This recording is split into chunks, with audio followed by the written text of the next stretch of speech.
and understanding also on a more macro level, like you know, grew up as a mostly kind of vegetarian and adopted vegetarian lifestyle. Eventually, you moved into carnivore, and you've learned something really interesting about yourself that I'd love for you to comment on. That actually bringing in more plants was super helpful for you. Can you tell us a little bit about your experience as far as that goes?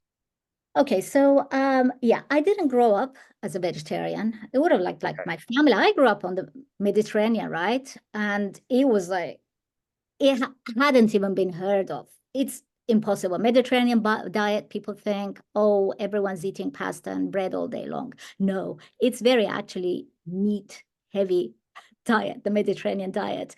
Zoe Harcombe talks about it quite often. So I didn't grow up as a vegetarian. My family all ate meat, and I grew up on a meat heavy diet when I was a child because my sort of doctor had told mom, don't give her carbohydrates and certainly limit the rice, but don't give her sugars, no cakes, no desserts, no donuts, and give her limited portions of bread, rice, etc. So this is how I kind of it wasn't a very super low carbohydrate diet, but it was a good diet given the times. It was a lowish kind of carbohydrate diet. That's how I grew up. And then at 19, just as I think I was first year of college, I I hadn't heard it. I hadn't been influenced by anyone. This was pre-internet. I hadn't even read a single book on vegetarian diet. I just decided I'm not going to eat meat anymore. So I became vegetarian.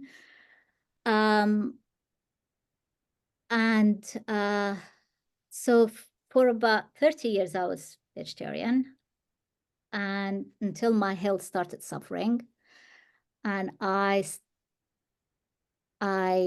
started introducing meat initially, like slowly, and then when I was comfortable with meat, I became pure carnivore. I I appeared in a few podcasts, actually, including Dr. Sean Baker's podcast, and I claimed my life had changed. My like life changed on a meat only diet until I realized I wasn't that well. So initially, maybe who knows, maybe is I'm just assuming maybe it was the placebo effect because we hear so much about the carnivore diet and because I genuinely wanted to believe this was going to fix my health problems. Fatigue, constant fatigue, um, lack of focus, brain fog, all of those. And I was already on a low carbohydrate, even ketogenic diet, vegetarian diet, wasn't helping. So I thought, this is it. I need to go carnivore to fix all of these. Initially, at least I felt that my life had changed. Like I was so much better. Until months later, I realized it's actually a big realization because to have changed your diet so drastically and to come to terms with the fact that I'm not better. I'm not actually feeling better. So all of that effort I put into trying to bite into steak and it's it's tough for people, who are not familiar with it, right? If you're transitioning into meat eating, that's a difficult thing. Um, I realized I'm not better. I still have brain fog. I can't focus. I can't make two coherent sentences, especially in the mornings. I'm so tired and there's no fix for it. Like I was taking supplements, hundreds of supplements, and just eating meat. And then I realized it's perimenopause. And I hadn't thought of that. So started researching perimenopause, started interviewing actually to learn from them and reading books, interviewing doctors who specialized in perimenopause or menopause hormones. Um,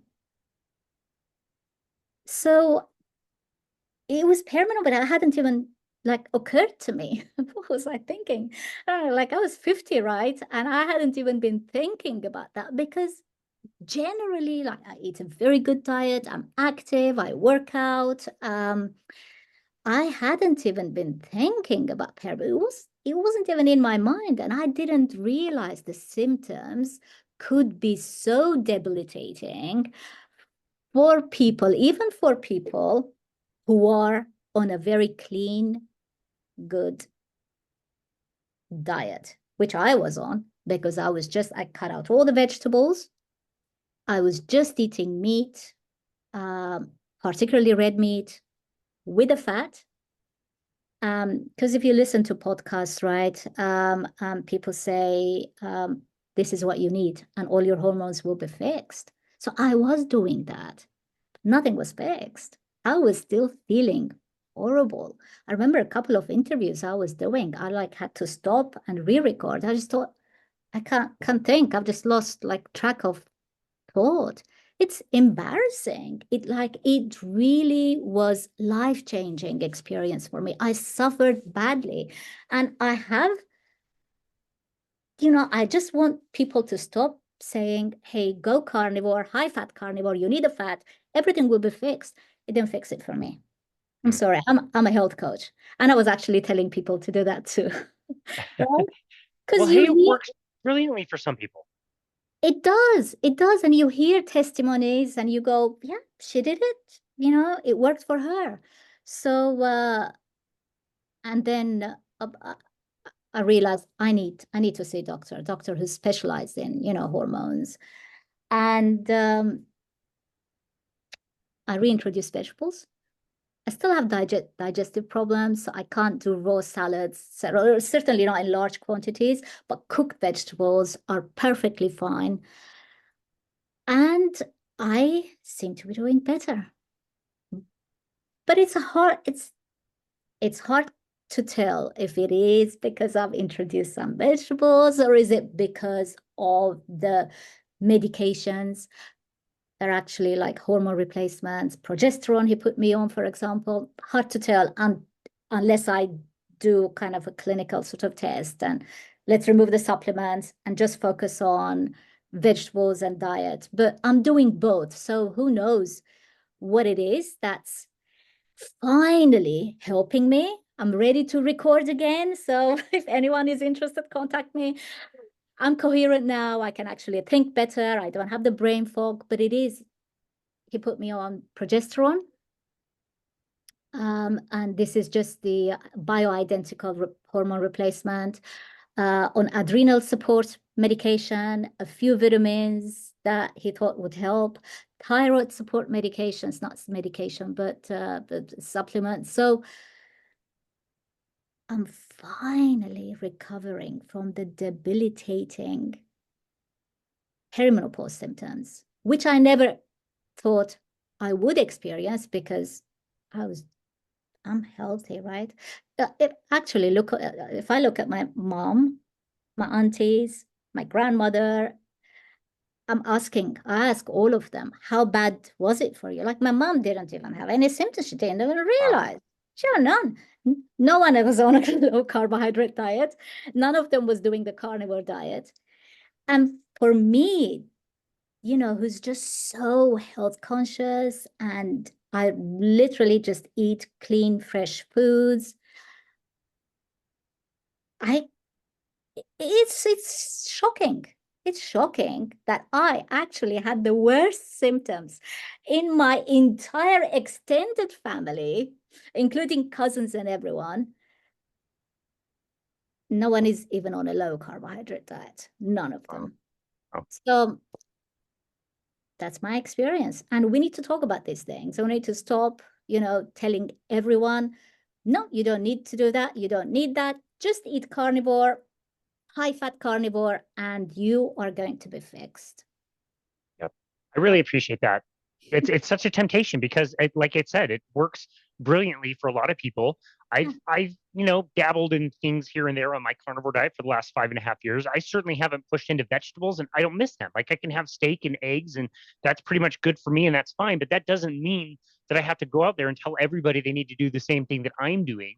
The biggest thing I'm taking away from this conversation is that the n equals one is the most important thing. Like nobody even has the ability to give you the answers. They just don't. Coaches have a lot of value. What you and I provide for people is great. It's a lot of like making suggestions and you could try this. Neither one of us is telling people what they have to do. We're just, if nothing else, sometimes it's just people talking things out to themselves and listening to themselves and needing that just validation. But at the end of the day, the thing that matters the most is your own experience through life, and to be pragmatic and to test things and to know that things that work this week might not work next week is really, really important. And I think you're an awesome example of that. And again, I understand how frustrating it must be for the coaching side of things, especially with type 1 diabetics and how challenging that can be. But also, I think a lot of people out there that are dealing with this would be very lucky to have you as a coach because of your focus on the n equals one and making sure that you're helping the person decide what is best in their life and nothing is off the table, literally speaking, you know? Yeah, I think, it really is difficult to stop the bias, because when we find what works for us, right, we're just so tempted to just share it with everyone. This is what I do. It works wonders for me, so it should work for you too. And we blame people when it doesn't work for them. So I'm just so conscious of respecting that everyone is different. It sounds like cliche. I've always hated to say, oh, we're all different. Everyone says it all the time, like out of context. But my goodness, we really are all different. And that's completely true, right? I coach, like I'm coaching. I work with type 1 diabetics as well as other people, but type 1s also come to me, right? One type 1 diabetic, right, went on a pure carnivore diet, PKD style. I don't know if you know, it originated from Hungary, Dr. Sophia Clemens. So Yeah. it just high fat, red meat, carnivore diet. And her blood sugars are immaculate, like completely immaculate. And another type 1 diabetic has high blood sugars on a pure carnivore diet. And she decided, because I spoke to her a couple of days ago, and she said, my blood sugars are finally normal now. And I'm too embarrassed to tell you how I did it. And she said, I'm not eating meat every single day. I'm having eggs. I'm having lots of dairy. I'm having fish, and they have a different impact on blood sugars, and red meat every now and again. So of course we talked about the importance of red meat for women, for brain health, um, for bones, right? Osteoporosis, because she's a little younger than me, so she's also getting close to perimenopause. We talked about all of that, but at the end of the day, the decision is hers. She says once a week, twice a week of red meat is perfectly fine. I can cope with that. The rest of the time, I'm just eating tons of eggs and fish. Great. She lives in a coastal town, so she has Yeah. access Great. to fresh fish, really fresh, and it's working better for her. So Excellent. yeah, so I think we really are different, and we should stop the dogmatism and Agreed. the bias. We have a lot of bias. I mean, I do too, Yeah. or I did. I think over the past year, I've certainly changed